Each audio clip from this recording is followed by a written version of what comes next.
Hey everybody, today we are on to chapter 6 of Harry Potter and the Sorcerer's Stone. So again, I'm going to break this into two parts, and this is part 1. Alright, chapter 6 is called The Journey from Platform 9 3/4. Harry's last month with the Dursleys wasn't fun. True, Dudley was now so scared of Harry, he wouldn't stay in the same room. While Aunt Petunia and Uncle Vernon didn't shut Harry in his cupboard, forcing him to do anything or shout at him. In fact, they didn't speak to him at all. Half terrified, half furious, they acted as though any chair with Harry in it were empty. Although this was an improvement in many ways, it did become a bit depressing after a while.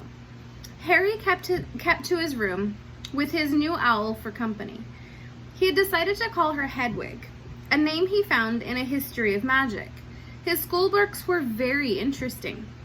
He lay on his bed, reading late into the night. Hedwig swooped in and out of the open window as she pleased. It was lucky that Aunt Petunia didn't come in to vacuum anymore, because Hedwig kept bringing back dead mice. Every night before he went to sleep, Harry ticked off another day on a piece of paper that he had pinned to the wall, counting down to September 1st. On the last day of August, he thought he'd better speak to his aunt and uncle about getting to King's Cross Station the next day. So he went down to the living room where they were watching a quiz show on television. He cleared his throat to let them know he was there, and Dudley screamed and ran from the room. Uncle Vernon? Uncle Vernon grunted to show he was listening. I need to be at King's Cross Station tomorrow to go to Hogwarts. Uncle Vernon grunted again. Would it be all right if you gave me a lift? Grunt. Harry supposed that meant yes? Thank you. He was about to go back upstairs when Uncle Vernon actually spoke. Funny way to get wizards to school, the train. Magic carpets all got punctures, have they? Harry didn't say a thing. Where is this school anyway?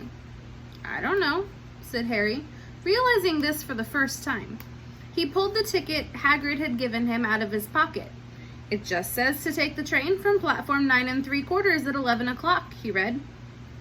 His aunt and uncle stared. Platform what? 9 3/4. Don't talk rubbish, said Uncle Vernon. There's no platform 9 3/4. It's on my ticket. Barking, said Uncle Vernon. Howling mad, the lot of them. You'll see. You just wait, all right. We'll take you to King's Cross. We're going to London tomorrow anyway. Or I wouldn't bother. Why are you going to London? Harry asked, trying to keep things friendly. Taking Dudley to the hospital, growled Uncle Vernon. Gotta have that ruddy tail removed before he goes to Smeltings. Harry woke at 5 o'clock the next morning and was too excited and nervous to go back to sleep. He got up and pulled on his jeans because he didn't want to walk into the station in his wizard robes. He'd change on the train. He checked his Hogwarts list yet again to make sure he had everything he needed. Saw that Hedwig was shut safely in her cage, then paced the room waiting for the Dursleys to get up. 2 hours later, Harry's huge, heavy trunk had been loaded into the Dursleys' car. Aunt Petunia had talked Dudley into sitting next to Harry, and they had set off. They reached King's Cross at 10:30. Uncle Vernon dumped Harry's trunk into a cart and wheeled it to the station for him. Harry thought this was strangely kind of Uncle Vernon, until Uncle Vernon stopped dead, facing the platforms with a nasty grin on his face. Well, there you are, boy. Platform 9, platform 10. Your platform should be somewhere in the middle, but they don't seem to have built it yet, do they? He was quite right, of course. There was a big plastic number 9 over one platform and a big plastic number 10 over the one next to it. And in the middle, nothing at all. "Have a good turn," said Uncle Vernon, with an even nastier smile. He left without another word. Harry turned and saw the Dursleys drive away. All three of them were laughing. Harry's mouth went rather dry. What on earth was he gonna do? He was starting to attract a lot of funny looks because of Hedwig. He'd have to ask someone. He stopped a passing guard, but didn't dare mention platform 9 3/4. The guard had never heard of Hogwarts, and when Harry couldn't even tell him what part of the country it was in, he started to get annoyed, as though Harry was being stupid on purpose. Getting desperate, Harry asked for the train that left at 11 o'clock, but the guard said there wasn't one. In the end, the guard strode away, muttering about time wasters. Harry was now trying hard not to panic. According to the large clock over the arrivals board, he had 10 minutes left to get to the train to Hogwarts, and he had no idea how to do it. He was stranded in the middle of the station with a trunk he could hardly lift, a pocket full of wizard money, and a large owl. Hagrid must have forgotten to tell him something you had to do, like tapping on the third brick on the left to get into Diagon Alley. He wondered if he should get out a wand and start tapping on the ticket inspector stand between platforms 9 and 10. At that moment, a group of people passed just behind him, and he caught a few words of what they were saying. "Packed with muggles, of course." Harry swung round. The speaker was a plump woman who was talking to 4 boys, all with flaming red hair. Each of them was pushing a trunk, like Harry's, in front of him, and they had an owl. Heart hammering, Harry pushed his cart after them. They stopped, and so did he, just near enough to hear what they were saying. "Now, what's the platform number?" said the boy's mother. 9 3/4, piped a small girl, also red-headed, who was holding her hand.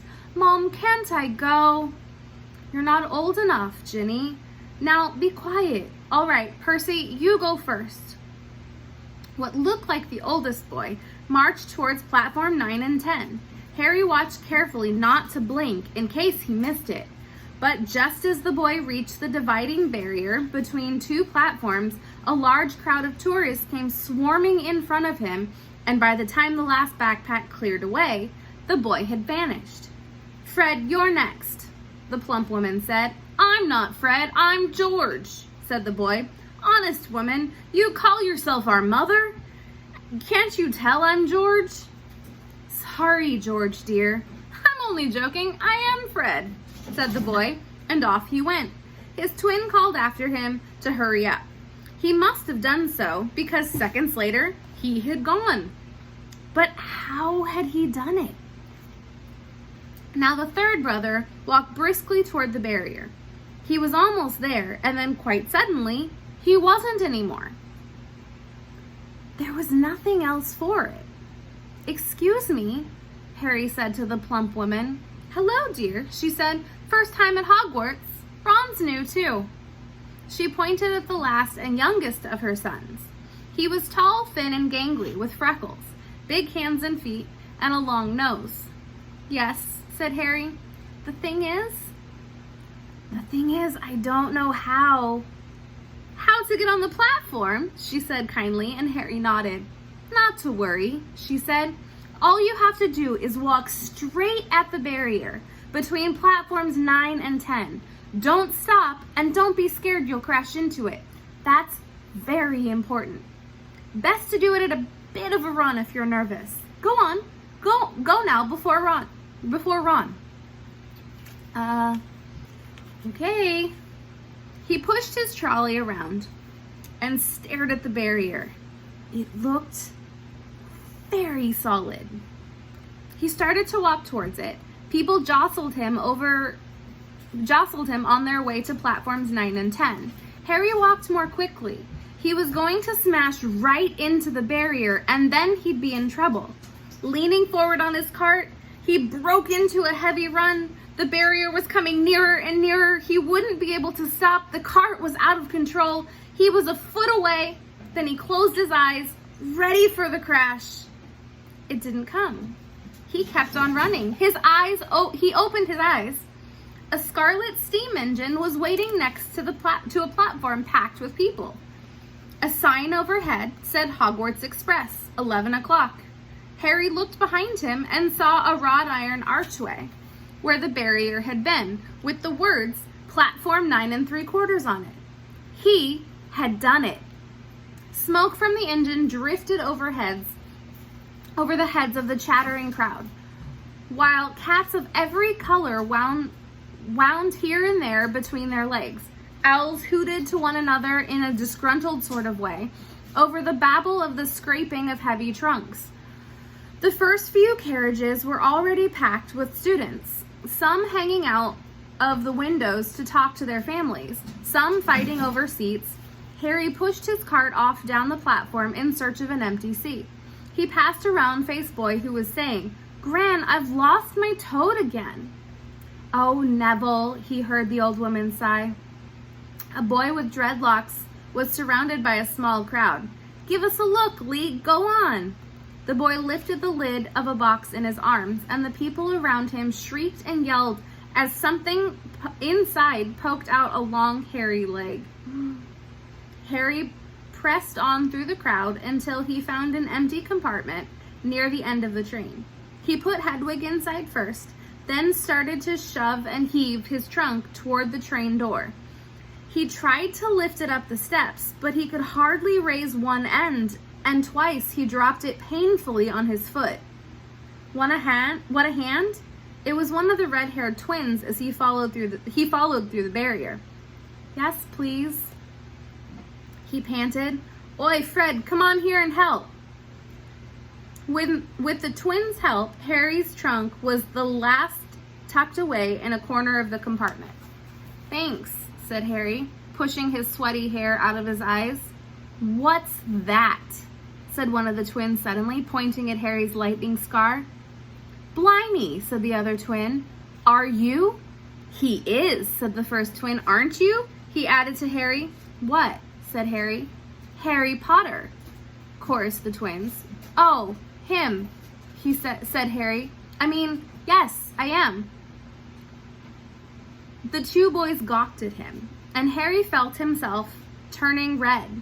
Then, to his relief, a voice came floating in through the train's open door. "Fred, George, you there?" "Coming, Mom." With the last look at Harry, the twins hopped off the train. Harry sat down next to the window where, half hidden, he could watch the red-haired family on the platform and hear what they were saying. Their mother had just taken out her handkerchief. "Ron, you've got something on your nose." The youngest boy tried to jerk out of the way, but she grabbed him and began rubbing the end of his nose. "Mom, get off!" He wriggled free. "Ah, has Uncle Ron got something on his nose?" said one of the twins. "Shut up," said Ron. "Where's Percy?" said their mother. "He's coming now." The oldest boy came striding into sight. He'd already changed into his billowing black Hogwarts robes.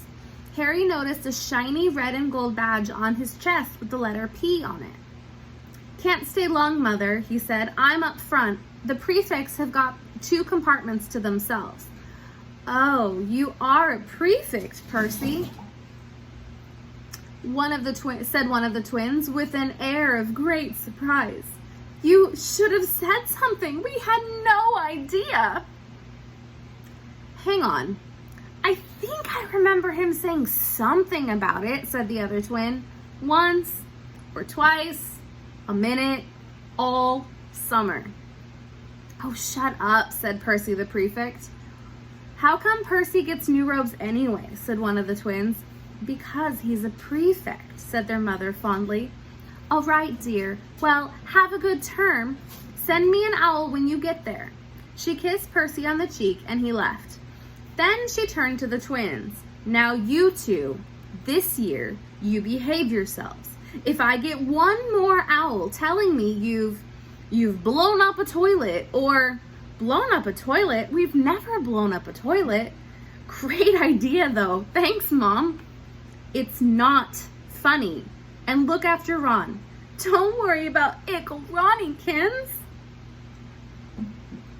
Ickle Ronnykins is safe with us. Shut up, said Ron again. He was almost as tall as the twins already, and his nose was still pink where his mother had rubbed it. Hey, Mom, guess what? Guess who we just met on the train? Harry leaned back quickly so they couldn't see him looking. You know that black-haired boy who was near us at the station? You know who he is? Who? Harry Potter. Harry heard the little girl's voice. Oh, Mom, can I go on the train and see him, Mom? Oh, please. You've already seen him, Ginny. And the boy isn't something you goggle over at the zoo. Is he, Fred? How do you know? Asked him. Saw the scar. It's really there, like lightning. Poor dear. No wonder he was alone. I wondered. He was ever so polite when he asked how to get on the platform. Never mind that. Do you think he remembers what you-know-who was like? Their mother suddenly became stern. I forbid you to ask, Fred. No, don't you dare. As though he needs reminding of that on his first day at school. All right, keep your hair on. A whistle sounded. Hurry up, their mother said, and the three boys clambered onto the train. They leaned out the window for her to kiss them goodbye, and their youngest sister began to cry. Don't, Ginny. We'll send you loads of owls. We'll send you a Hogwarts toilet seat. George, only joking, Mom. The train began to move. Harry saw the boys' mother waving and their sister half laughing, half crying, running to keep up with the train until it gathered too much speed. Then she fell back and waved. Harry watched the girl and her mother disappear as the train rounded the corner. Harry flashed past the window. Harry felt a great leap of excitement. He didn't know what was going to, but it had to be better than what he was leaving behind. The door of the compartment slid open and the youngest red-haired boy came in. Anyone sitting here? He asked, pointing at the seat opposite Harry. Everywhere else is full. Harry shook his head and the boy sat down. He glanced at Harry and then looked quickly out of the window, pretending he hadn't looked. Harry saw he still had a black mark on his nose. Hey, Ron. The twins were back. Listen, we're going down the middle of the train. Lee Jordan's got a giant tarantula down there. Right, muttered Ron. Harry, said the other twin, did we introduce ourselves? Fred and George Weasley, and this is Ron, our brother. See you later then. Bye, said Harry and Ron. The twins slid the compartment door shut behind them. Are you really Harry Potter? Ron blurted out. Harry nodded. Oh, well, I thought it might be one of Fred and George's jokes, said Ron. And you really got, he pointed at Harry's forehead. Harry pulled back his bangs to show the lightning scar. Ron stared. So that's where you-know-who? Yes, said Harry, but I can't remember it. Nothing? said Ron eagerly. Well, I remember a lot of green light, but nothing else. Wow, said Ron. He sat and stared at Harry for a few minutes. Then, as though he had suddenly realized what he was doing, he looked quickly out the window again. Are all your family wizards? Asked Harry, who found Ron just as interesting as Ron found him. Yes, I think so, said Ron. I think Mom's got a second cousin who's an accountant, but we'd never talk about him. So you must know loads of magic already. The Weasleys were clearly one of those old wizarding families the pale boy in Diagon Alley had talked about. I heard you went to live with Muggles, said Ron. What are they like? Horrible. Well, not all of them. My aunt and uncle and cousin are, though. Wish I'd had 3 wizard brothers. 5, said Ron. For some reason, he was looking gloomy. I'm the 6th in our family to go to Hogwarts. You could say I've got a lot to live up for. Bill and Charlie have already left. Bill was head boy and Charlie was captain of Quidditch. Now Percy's a prefect. Fred and George mess around a lot, but they still get really good marks, and everyone thinks they're really funny. Everyone except me Everyone expects me to do as well as the others, but if I do, it's no big deal because they did it first. You never get anything new either. With 5 brothers, I've got Bill's old robes, Charlie's old wand, and Percy's old rat. Ron reached inside his jacket and pulled out a fat gray rat, which was asleep. His name's Scabbers, and he's useless. He hardly ever wakes up.